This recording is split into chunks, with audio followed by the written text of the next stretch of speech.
고려가요고. 고려가요의 특징인, 주된 특징인 후렴구 나타나지? 그치? 매 연마다 얄리 얄리 얄라셩 얄라리 얄라 있잖아, 그지? 이 후렴구 간단하게만 설명할게. 리을 이응이 많아. 우리가 흔히 울림소리라고 부르는 이 리을 이응이 많으면 어떤 느낌이 드냐 하면 밝고 경쾌한 느낌이 들거든. 울림소리를 쓰면 밝고 경쾌한 느낌, 랄랄라 이렇게 생각해 보면 돼. 밝고 경쾌한 느낌이 드는데 이 시의 내용, 청산별곡의 내용이랑 잘 안 어울려. 잘 안 어울려. 이 내용은 우리가 이제 하겠지만 좀 부정적인 그런 내용들이 좀 담겨 있거든. 그래서 이 밝고 경쾌한 느낌과 잘 안 어울린다는 거지. 뭐 뒤이어 설명하겠지만 부정적인 느낌을 주는 내용과 다르게 밝고 경쾌한 느낌을 담고 있는 이 후렴구가 이 부정적인 상황의 비극성을 더욱 부각하는 그런 효과가 있다 정도, 이런 거 기억해 놓으면 되고, 얘들이 밝고 경쾌한 느낌만 준다 뿐이지 이 후렴구에 어떤 의미가 담겨 있는 건 아니거든. 근데 이런 느낌이 내용과는 서로 좀 안 어울리는 밝고 경쾌한 느낌을 준다는 거야. 그래서 좀 슬프고 우울한 이야기를 담고 있는데 매연마다 붙어있는 후렴구는 밝고 경쾌한 느낌이라서 상대적으로 부정적이고 우울한 내용이 좀 더 그렇게 보이는 효과가 있다는 거지. 제목이 지금 청산별곡이라고 되어 있는데 이 청산별곡의 청산이라는 것이 글자 그대로 푸른 산인데 이 푸른 산이라는 공간의 의미를 가지는 게 아니고, 선생님 미리 다 이야기해줘. 이게 이상적인 공간이야. 이상적 세계라고 생각하면 돼. 뒤에 가서 나오는 이 바랄이라는 바다도 마찬가지야. 바다도 마찬가지로 이상적인 세계를 이야기하는 거지 이 특정 공간을 이야기하는 것은 아니다라는 거. 뒤에 있는 별곡이라는 건 노래라는 뜻이야. 노래. 이별하는 노래 이런 뜻 아니리 알겠지? 그냥 노래야.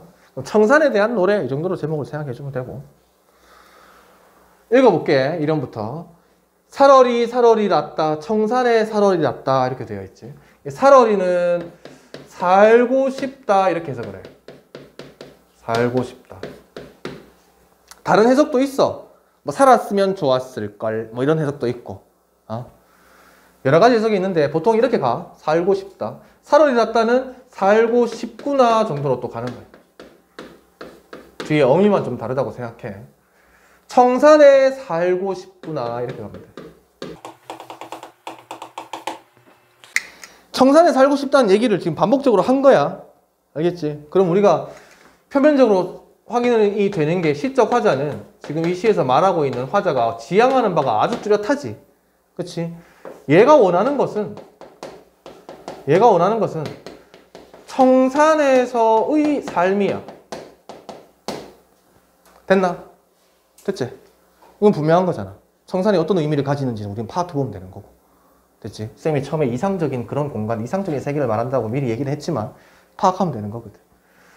그 다음에 여기 어떤 게 드러나느냐, 요런 걸 우리가 여러 번 볼 수 있어. A, B, A 구조라고 부르는 거 들어봤지? A, B, A 구조라고 부르는 거.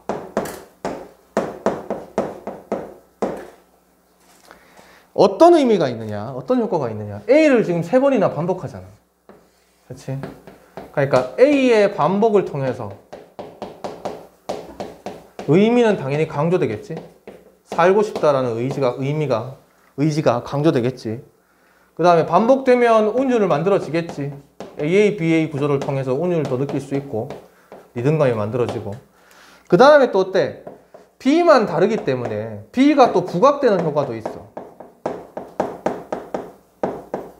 다 같은 A 사이에 B가 쏙 들어가서 혼자만 다르니까 B가 부각되는 의미. 근데 이 B가 뭐야? 얘란 말이지. 이해돼? 얘를 좀 더 부각시키고자 하는 의도가 있다는 거야. 됐나? 물론 이 청산별곡을 쓴 작가는 알려져 있지 않아. 작자 미상인데 그 알려져 있지 않은 작가가 이 AA, BA 구조를 이용해서 의미를 강조하고 운율을 형성하고 B의 부각을 노렸다. 이거는 의도된 거예요. 의도된 거. 의도된 구조를 이용하는데 그 구조가 어떤 효과를 주는지 모른다고? 알지. 이건 의도된 거야. 이 당시의 AA, BA 구조는 어느 정도 정형화된 표현 방식 중 하나인 거야. 이 당시에 고전시를 창작하던 사람들, 고전시를 즐기던 사람들이 이러한 구조를 이용하고 표현 효과를 노렸다는 거야. 됐지? 왜 청산벽을 말고 여러 시에서도 이게 드러나거든. 현대시에서도 드러나고 고전시에서 굉장히 많이 드러나고 가시리 같은 거 생각해봐. 가시리 있고 버리고 가시리 있고 이렇게 가잖아. 그렇지? 버리고가 부각되고 가시리는 반복되고 똑같단 말이에요. 이거 좀 기억해주고. 두 번째, 머리랑 다래랑 먹고 얘는 머루야. 산에 나는 그 산열매. 얘는 달래야. 똑같다고 생각하면 돼. 산열매야. 먹으면서 청산에서 살고 싶다. 됐나? 그럼 시적 화자가 지향하는 삶은 청산에서의 삶이야. 근데 요런 소박한 음식만 먹으면 아무 문제 없다는 거지. 다른 거 바라는 게 없어 지금. 됐지? 그 다음에 2형 가봐. 울어라 울어라 새요 자고 일어 울어라 새요는 이 울어라는 우는구나 이렇게 해석을 해. 우는구나. 그러면 우는구나 새야 자고 일어나서 일어나 우는구나 새야 이렇게 되는 거지. 자고 일어난 다음에 아침이 되어서 새가 막 우는 거야. 널 나와 너보다 라와가 뭐뭐보다 이런 뜻이거든. 너보다 시름이 큰 혹은 많은 하다가 우리가 크다 많다 이런 뜻인지 아니까 너보다 근심 걱정이 큰 너보다 근심 걱정이 많은 나도 자고 일어나서 운다. 됐나? 근데 자고 일어나서 아침이 되어서 우는 새 근심 걱정이 있을까 없을까? 없어. 얘한테 있다고 보기 어렵지. 객관적 상관물. 그렇지. 얘는 객관적 상관물이 되는 거지.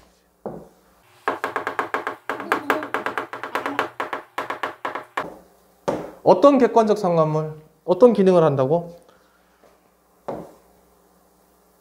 화자와 동일시. 감정이입이 되는 거.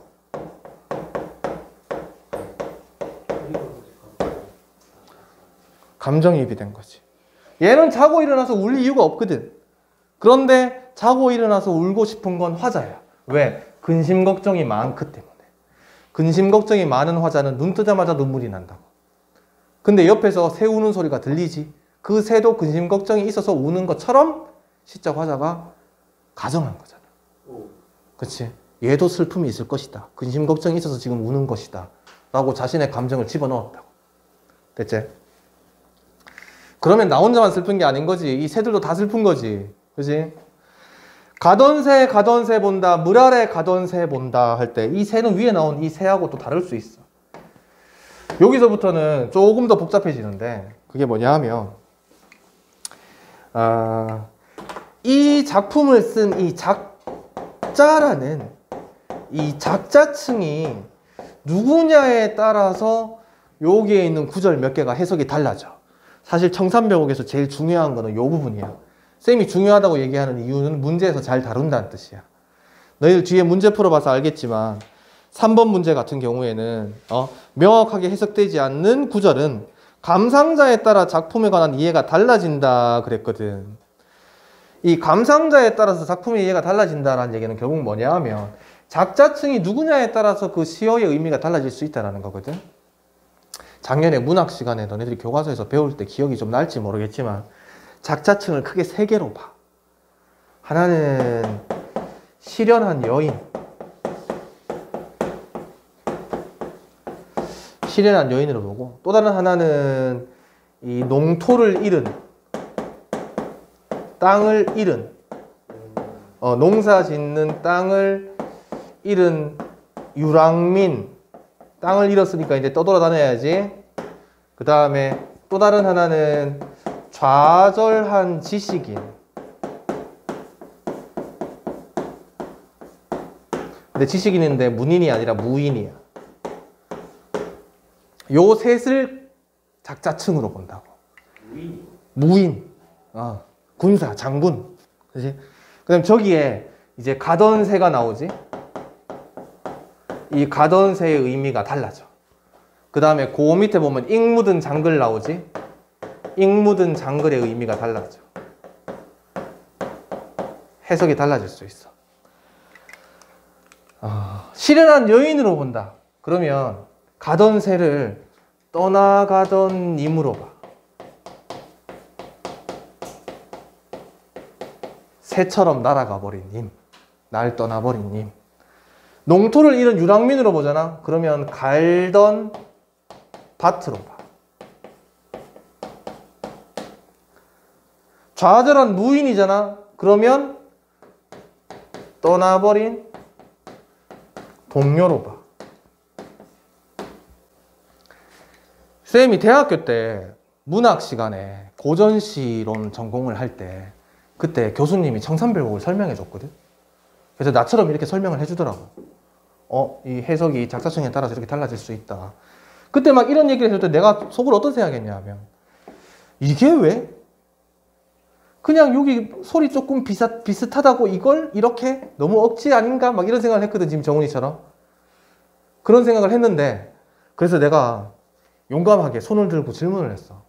교수님, 뭐 사람이 될 수도 있고 막 밭이 될 수도 있고 가던이 될 수도 있고 갈던이 될 수 있고 이거는 소리 좀 비슷하다고 해서 너무 억지 아닙니까? 라고 막 이런 식의 의도로 이렇게 질문을 했단 말이야. 그랬더니 교수님이 날 이렇게 바라보는 눈빛이 어디서 이 햇병아리가 이런 식의 도전적인 질문을 하나. 어이가 없는 표정이었어. 그러더니 자네 이름이 뭔가? 그래서 내가 몇 학년인가? 거기 이제 3학년, 4학년도 막 다 있었거든. 그 수업, 고전실험 수업은.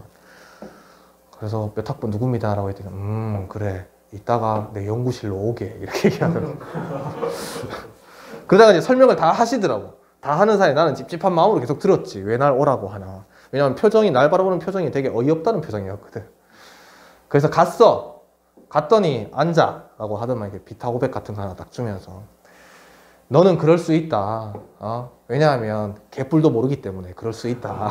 내가 받아들인 의미는 그런 거였어. 너는 아직 공부가 부족해서 그럴 수 있다. 이 가던 새라는 이 한 구절을, 이 한 구절의 의미를 찾아내기 위해서 수만 권의 고전시, 고전소설, 일기, 그 다음에 뭐 왕실에 남은 기록 등등 할 것 없이 수많은 문헌들을 비교 분석해서 새라는 이 단어가 밭으로 쓰인 것도 찾고 떠난 임으로 쓰이는 것도 찾고 갈던도 찾고 이 뒤에 잉이나 묻은 장글 다 찾는 거야.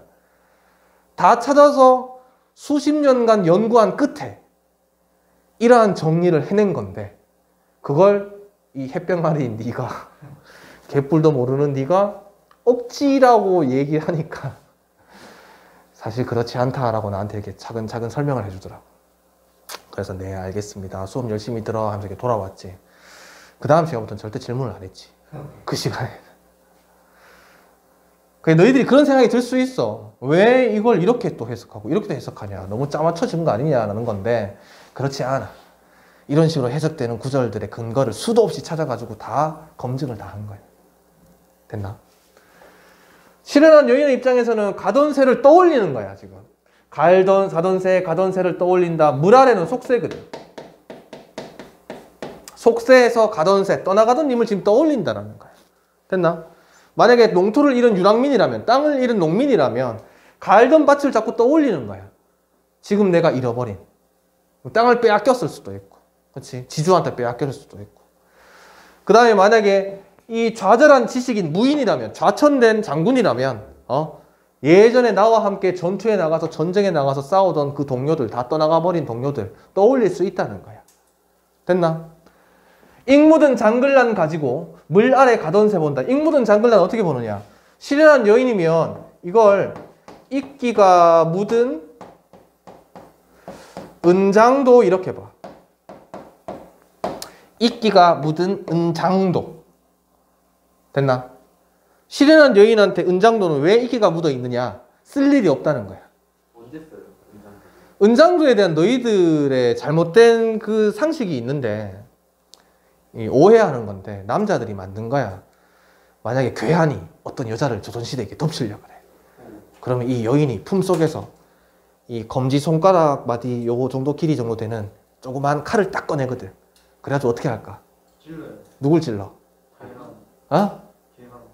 누 괴한을 찔러? 자기를. 자신을 찔러. 이게 이제 잘못 학습된 거예요. 남성 중심 사회에서 만든 여성들은 자신의 지조와 절개를 지키기 위해서 괴한으로부터의 습격을 막기 위해서 자신의 목숨을 버린다. 이거는 철저하게 남성 중심 사회에서 세뇌된 거지. 여성은 그래야 된다라는 인식이 바탕이 되어 있는 거예요. 근데 생각을 해봐. 이게 칼 꺼내놓고 덮치려는 놈을 찔러야지. 왜 날 찔러? 안 그래? 덮치려는 놈을 찔러가지고 어떻게든 내 몸을 방어를 해야 될 거 아니야. 호신용 칼이야. 은장도는 정제를 지키기 위한 용도가 아니고 호신용이라고. 호신용. 괴한을 찌르는. 근데 여기에 이끼 묻은 은장도는 쌤이 말했던 철저한 남성 중심의 사고관이 반영된 거야.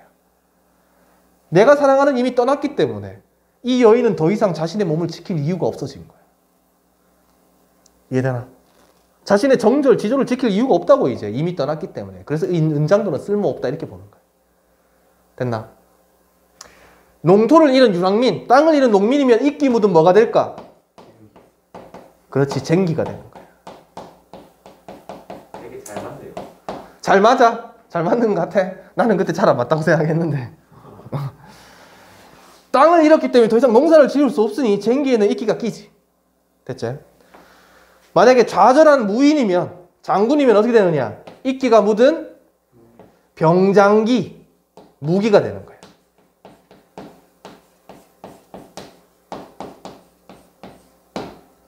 납득되지? 그럴듯하지? 그렇지? 전쟁에 나갈 일이 없는 거야. 좌천돼가지고. 지금 이 장군 자리를 잃었는데. 됐나? 요게 사실 좀 자주 나오는 청산벽에서 항상 좀 건드려주는 그런 부분. 됐지? 문제에서도 언급을 하지. 그럼 여기까지 된 거야. 자꾸 떠올려 본다는 거야. 떠올려 본다. 떠올려 본다. 미련이 남은 거야. 그럼 여기서 다시 우리가 처음에 나왔던 거기로 돌아가 보자고. 어디로? 여기. 시적 화자가 지향하는 이상적인 삶이 바로 청산에서의 삶이다. 이상적인 세계를 말하는 것이다. 그러면 이런 처지에 있는 작자층이 꿈꾸는 이상적인 세계라는 건 이제 분명하잖아. 실현한 여인이면 이 청산은 임과 다시 만나는 세계. 임과의 만남. 그치? 임과 다시 만나는. 만약에 농토를 잃은 유랑민이라면 꿈꾸는 이상적인 세계는 농토를 다시 되찾는 거지.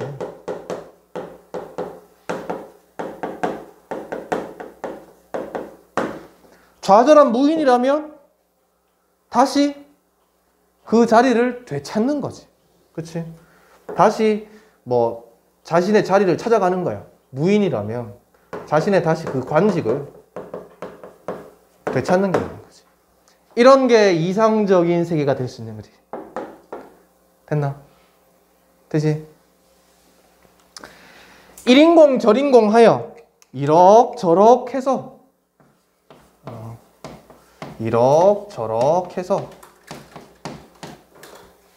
낮은 낮밤 할 때 그 낮이야. 낮은 지냈는데 오리도 가리도 지금 이어 적은 거야. 어떻게 원래 되겠겠냐? 올이도 갈이도 이걸 소리 나는 대로 이어 적으면 오리도 가리도 되겠지. 그치? 올 사람도 갈 사람도 뭐? 없는 밤은 또 어찌하리. 올 미도에. 올 이도 갈 이도. 지금 정론대 집중하지 말라고 설명 들어. 이런 처지에 있는 사람은 낮에는 그래도 친구들 좀 만나서 위로받고 여기저기 다니면서 사람들 만나서 신세한탄도 하고 그래서 낮은 이럭저럭 견딜만 한데 찾아올 사람도 내가 찾아갈 사람도 없는 밤은 어떻게 견디지? 이런 맥락이라고 지금. 됐나? 네. 됐지? 자, 봐봐. 내용은 굉장히 부정적인 상황이 드러나는 내용이지. 거기에 붙어있는 후렴구는 되게 밝고 경쾌한 느낌이란 말이지. 그래서 이 밝고 경쾌한 느낌의 후렴구가 오히려 이 부정적인 상황을 더욱 부각하는, 강조하는, 도와준다. 이런 게 아이러니 아닌가요? 이런 것도 서로 모순되니까 아이러니라고 볼 수 있지. 아니 왜? 해볼게. 일단 처음에 너네들이 봤을 때 1장을 어떻게 시작했노? 살얼이 살얼이 났다, 청산에 살얼이 났다 이렇게 시작했단 말이야. 그치? 그게 이제 내용 전체를 봤을 때 두 부분 정도로 우리가 분리를 한다면 1장에서 4장까지가 하나의 어떠한 이야기 흐름, 그 다음에 5장부터 8장까지가 또 나머지 절반의 어떠한 흐름, 이렇게 구성이 된다고 보거든. 이렇게 구성이 된다고 봤을 때 1장의 시작처럼 5장의 시작도 유사하게 시작하는 게 대응 구도가 잘 맞다 이렇게 판단을 해. 무슨 말인지 알겠지? 그치? 처음에 청산에 살고 싶다 하면서 쭉 이야기했으면 그 나머지 절반은 바다에 살고 싶다 하고 또 절반을 채우는 거야. 우리는 이런 걸 좋아하거든. 어느 정도 규칙적으로 대응하는 모습을 좋아한단 말이지. 그래서 얘를 우리가 어떻게 보냐 하면 이 5장과 6장의 순서가 지금 이런 순서로 우리한테 전해져 내려오는데 이게 순서가 바뀐 것이다 이렇게 봐. 그러니까 얘가 5장에 원래 있었고 얘가 원래 6장에 있었는데 처음에 청산별곡의 형태는 그게 고려가요다 보니까 구전되면서 계속 우리에게 개성이 되잖아. 기록문학이 아니란 말이야. 사람들이 노래를 부르면서 개성했던 거기 때문에 중간에 순서가 이렇게 뒤바뀔 여지가 있거든. 내용도 많이 달라지고 우리가 어떤 사람들한테 친구들한테 재밌는 얘기 들었을 때 그 재밌는 이야기 중에 내가 재밌는 것만 다음 사람한테 전달하거든. 그리고 조금 덜 재미가 있는 것은 좀 더 재미있게 내가 바꾸기도 하고 지루한 건 빼버리기도 하고. 구비문학, 입에서 입으로 전승되는 그런 구전문학의 특징 중에 하나가 그거야. 변형이 아주 잘 이루어진다라는 거. 그런 측면에서 보면 청산별곡의 5장과 6장은 절반, 이 앞쪽 절반, 뒤쪽 절반 이런 규칙적인 대응 구조로 판단을 한다면 그걸 기준으로 본다면 순서가 뒤바뀌었다고 보는 거지. 이 이상의 의미는 없다. 알겠지? 됐나? 원래 순서가 원래 그게 아니었을 것이다 라고 추측한다. 그래서 우리 예부터 하는 거야. 됐지? 살얼이 어떻게 해석한다고? 살고 싶다 이렇게 해석한다고. 살고 싶다. 어디에? 살얼이 났다는 살고 싶구나 정도로 감탄형을 붙여주면 되지. 그지? 어디에? 랄. 아래야 돼. 조사에 이렇게 붙이는 거지. 발 아래 살고 싶다. 이거 바다인 거지. 얘가 바다야. 얘가 바다야.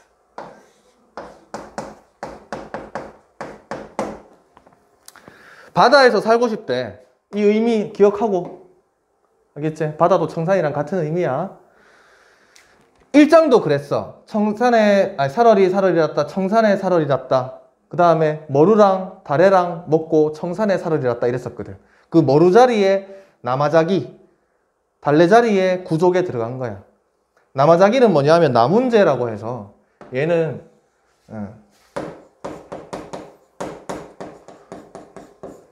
미역이나 뭐 다시마나 톳 같은 그런 해조류야.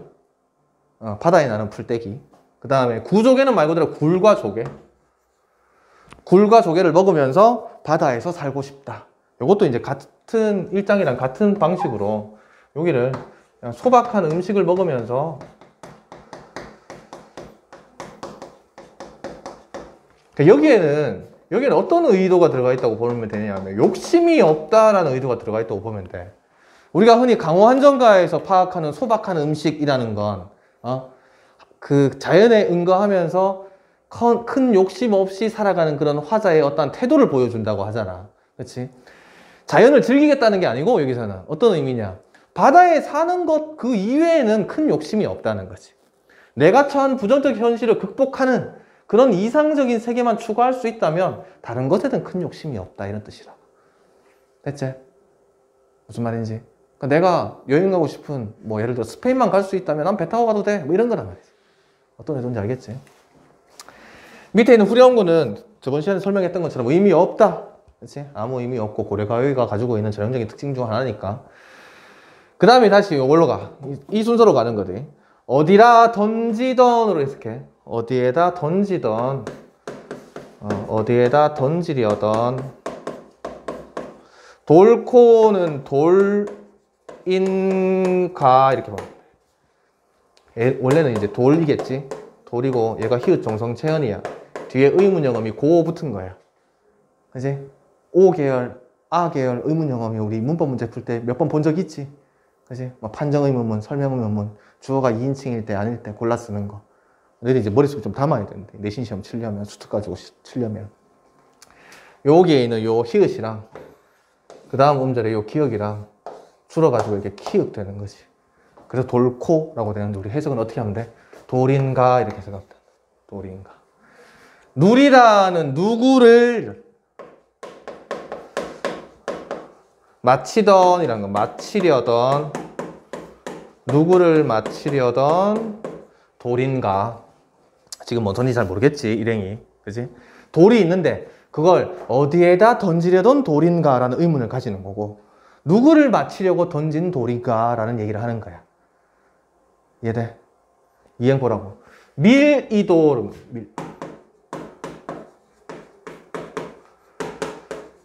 괸이도 없이 이렇게 하거든. 이거 그대로 지금 이어 적은 거지.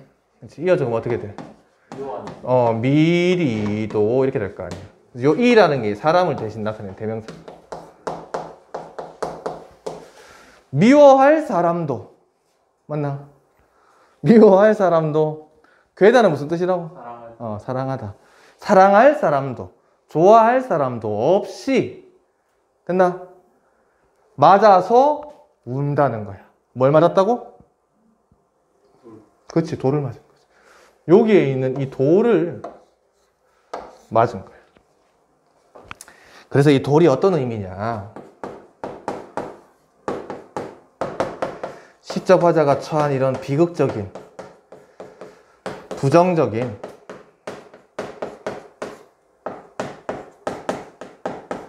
운명을 의미한다, 이렇게 얘기를 해. 그러니까 나는 님과 함께 사랑하며 행복하게 오랫동안 지내자 약속하고 즐거운 시간을 보내고 있었는데 어느 날 느닷없이 어디에서 날아온지도 모르는, 누가 던진지도 모르는 그런 돌을 맞아서, 라는 게 무슨 의미야? 느닷없이 님과 이별하게 되었다, 이런 뜻이라고. 나는 농사 잘 짓고 가족과 함께 평화롭게 살고 있었는데 어느 날 갑자기 전쟁이 나서 집도 잃고 땅도 잃고, 혹은 탐관오리가 내 땅 다 뺏어가고 소작농이 되어버렸다. 결국 도망가서 유랑민이 되었다. 돌 맞았다. 이렇게 표현하는 거라고. 그 다음에 다시 여기 가면 되겠지. 그치? 자신이 처한 비극적인 운명이 나도 모르는 사이에 아무런 이유도 없이 나는 이렇게 되어버렸다라는 탄식인 거야. 되지? 가다가 들어라라는, 요즘 감탄이야. 가다가 듣는구나, 듣는다. 애정지는 뭐냐면 요 애는 왜 이런 뜻이야. 외딴 이런 뜻이라. 정지는 부엌이야, 부엌. 부엌의 옛 말이 정지였어. 쌤 어렸을 때 들어본 적 있어, 외할머니한테. 초등학교 때까지. 외딴 부엌을 지나가다가 듣는데 뭘 들어? 사슴이 짐대라는 건 장대를 말하는 거거든. 긴 짝대기. 장대에 올라가서 뭐를? 해금을, 우리 전통악기지? 해금을 해금을 켜는 것을, 연주하는 것을, 해금 연주하는 것을 듣는다는 거야. 이걸 보고 또 해석을 여러 가지로 하는데 고려가요이기 때문에 해석의 다양성이 좀 존재를 해. 왜냐하면 조선시대의 문학인 시조나 뭐 가사나 이러한 이 작품들에 비해서 자료가 현저히 적어. 예를 들어 우리가 뭐 자주 보는 고전시들 있지. 이제 시조나 이런 것들 있잖아. 조선시대에 쓰인 가사나 시조 같은 경우에는 그와 관련되어 있는 비평이나 그 작품에 대한 어떠한 감상문이나 그 작품의 창작에 관련된 배경 같은 것들이 지금 여러 가지 자료로서 많이 남아있거든. 근데 고려시대는 그로부터 더 500년 더 가야 되잖아. 전쟁도 많이 겪고. 게다가 구전되던 문학이었던 고려가요는 남아있는 자료가 별로 없어서 이런 해석의 다양성이 막 생기는 거야. 작자층이 어느 누구일 것이다가 아니라 이럴 수도 있고 이럴 수도 있다. 되지?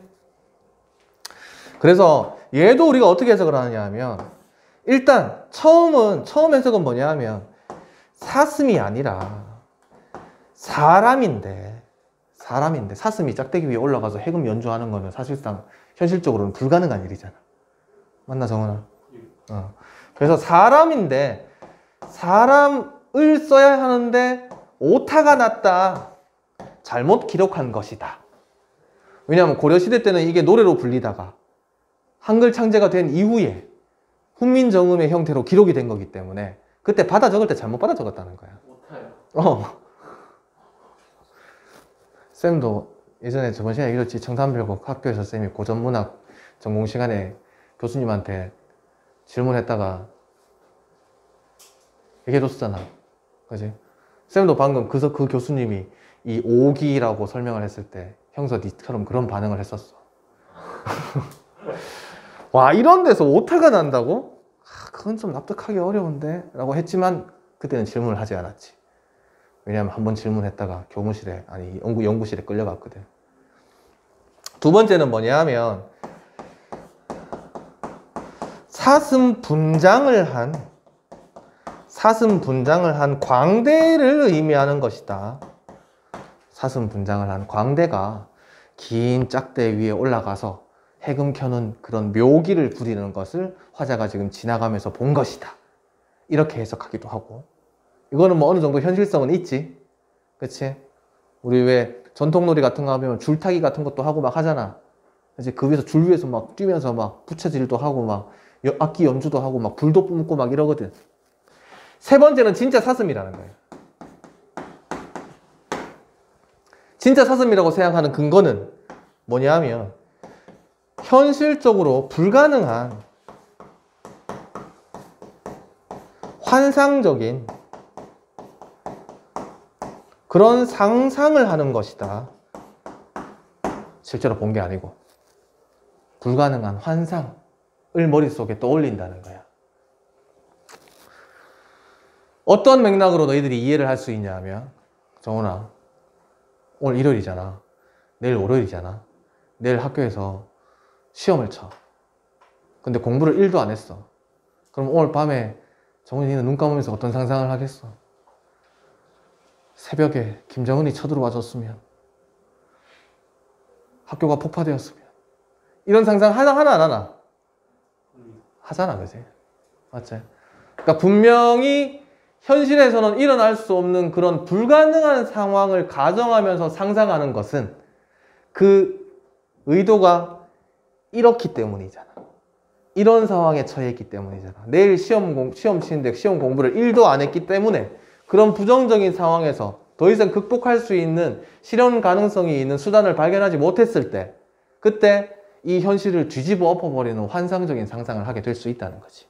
지금 이 상황이 어떤 상황이냐 하면 화자가 이 길을 가다가 어떤 잔치가 벌어지는 그런 광경을 본다라는 상황이야.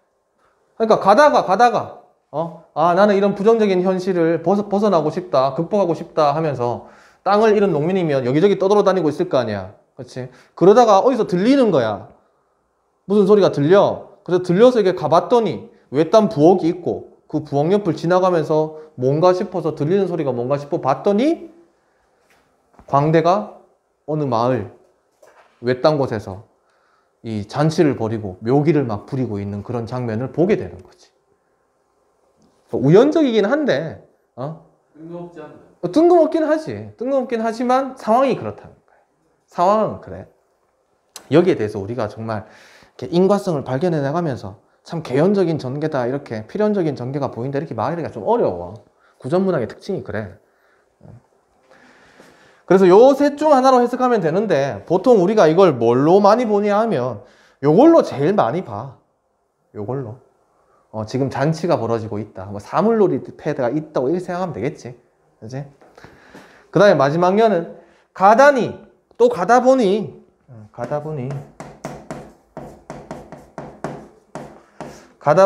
배부른이라고 하면 되죠. 배부른 독에. 이 독이라는 건 뭐야? 항아리.